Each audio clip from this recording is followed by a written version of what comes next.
السلام علیکم بچوں، کیسے ہیں؟ ٹھیک ٹھاک ہیں؟ تو بچوں آج کا ہمارا مضمون ہے اردو جماعت ہے 6، موضوع ہے ہمارا صحت اور صفائی۔ تو بچوں دیکھو، صحت اور صفائی ہماری زندگی کا دور مدار صحت پر ہے۔ اچھی صحت کے لیے تازہ ہوا، صاف پانی، اچھی غذا اور صفائی نہایت ضروری ہے۔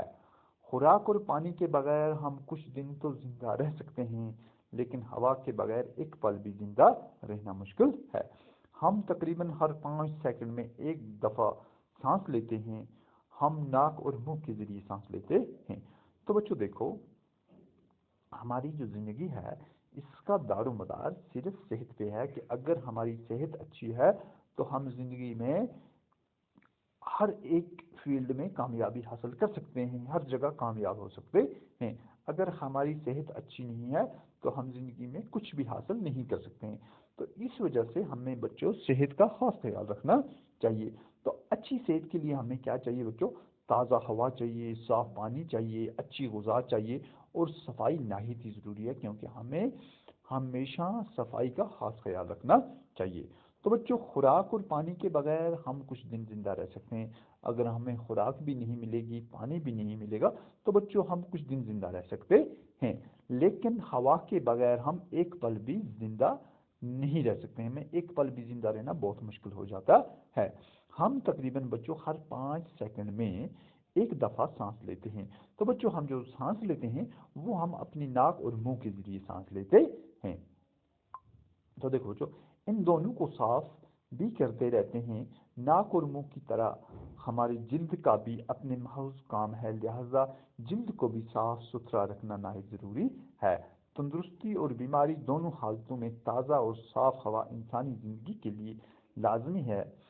اچھا خون صرف اچھی غذا اور صاف خوراک سے ہی نہیں بنتا، بلکہ تازہ اور صاف ہوا بھی اس کے لیے ضروری ہے۔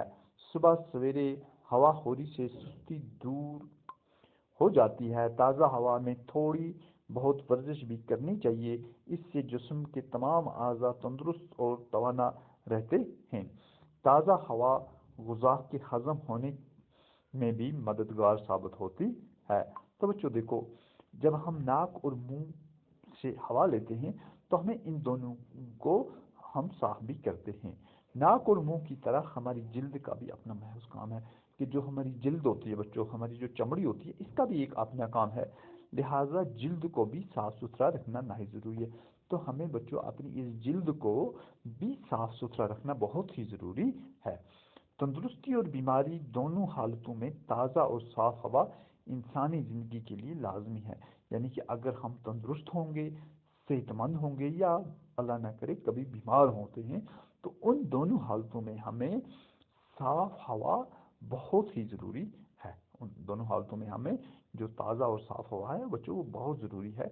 اچھا خون صرف اچھی غذا اور صاف خوراک سے ہی نہیں بلکہ تازہ ہوا بھی اس کے لیے ضروری ہے کہ جو انسان کے جسم میں اچھا اور صاف خون ہوتا ہے یہ صرف اچھی غذا اور صاف پانی سے نہیں بلکہ بچوں اس میں ہوا کا بھی ایک بہت اہم کردار ہوتا ہے۔ صبح سویرے ہوا خوری سے سستی دور ہو جاتی ہے۔ صبح سویرے بچوں جب ہم ہوا میں ٹہلتے ہیں اس سے ہمارے بدن میں جو سستی ہوتی ہے، کمزوری ہوتی ہے، وہ دور ہو جاتی ہے۔ تازہ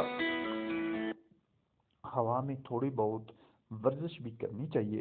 ہمیں تازہ ہوا میں تھوڑی بہت ورزش بھی کرنی چاہیے، اس سے جسم کے تمام اعضاء جو ہوتے ہیں بچوں وہ تندرست اور توانا رہتے ہیں۔ یعنی کہ تمام ہمارے جسم کے جتنے بھی اعضاء ہیں وہ تندرست اور طاقتور ہو جاتے ہیں۔ تازہ ہوا غذا کے ہضم ہونے میں بھی مددگار ثابت ہوتی ہے۔ جو تازہ غذا ہوتی ہے، وہ تازہ ہوا ہوتی ہے، وہ جو ہم غذا کھاتے ہیں اس کو ہضم کرنے میں بھی کافی مددگار ثابت ہوتی ہے۔ خدا کی عطا کی ہوئی نعمتوں میں پانی بڑی نعمت ہے۔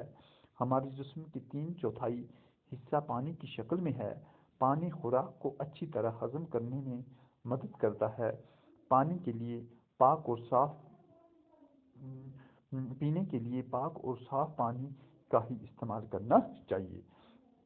کہ بچوں جو خدا نے ہمیں نعمتیں دی ہیں اس میں پانی بھی ایک بہت بڑی نعمت ہے۔ ہمارے جسم کا 3/4 حصہ صرف پانی کی شکل میں ہے۔ پانی خوراک کو جو ہم پانی پیتے ہیں بچوں وہ ہم جو غذا کھاتے ہیں اس کو ہضم کرنے میں بہت اہم مدد کرتا ہے۔ تو بچوں ہمیں پینے کے لیے پاک اور صاف پانی پینا چاہیے، جو پاک بھی ہو اور جو صاف پانی بھی، اور وہی استعمال کرنا چاہیے۔ ابلا ہوا پانی عام طور پر جراثیم سے پاک ہوتا ہے۔ جو بچوں ہم پانی ابال کے پیتے ہیں اکثر طور پہ یہ جراثیم سے پاک ہوتے ہیں۔ قدرتی پانی پہاڑوں پر جمی برف کے پگھلانے سے حاصل ہوتا ہے۔ تو بچوں جو قدرتی پانی ہوتا ہے یہ پہاڑوں پہ جو برف جمی ہوئی ہوتی ہے اس کے پگھلنے سے حاصل ہوتا ہے۔ جب گرمی کے موسم میں یہ برف پگھلتی ہے تو یہ قدرتی پانی چشموں کی صورت میں جو ہمیں ملتا ہے وہ یہاں سے ملتا ہے۔ یہ یا جو بارش سے کنووں، چشموں اور تالابوں کا پانی خالص نہیں ہوتا۔ تو اس پانی میں مختلف قسم کے معدنیات مواد شامل ہوتے ہیں، یعنی کہ اس پانی میں مختلف قسم کے معدنیات مواد شامل ہوتے ہیں۔ اسی طرح سمندر کا پانی نمکین ہونے کے باعث استعمال میں نہیں لایا جاتا۔ تو بچوں جو سمندر کا پانی ہوتا ہے وہ نمکین ہونے کے باعث استعمال میں نہیں لایا جاتا۔ آلودہ پانی کے استعمال سے ہیض اور ٹائیفائڈ جیسی مہلک بیماریاں پیدا ہو جاتی ہیں۔ تو بچوں جو ہم آلودہ پانی پیتے ہیں، گندا پانی پیتے ہیں، اس میں ہیض اور ٹائیفائڈ جیسی خطرناک بیماریاں انسان کو پیدا ہو جاتی ہیں۔ تو بچوں آج اتنا ہی، دوسرا حصہ اس کا انشاءاللہ ہم کل پڑھیں گے۔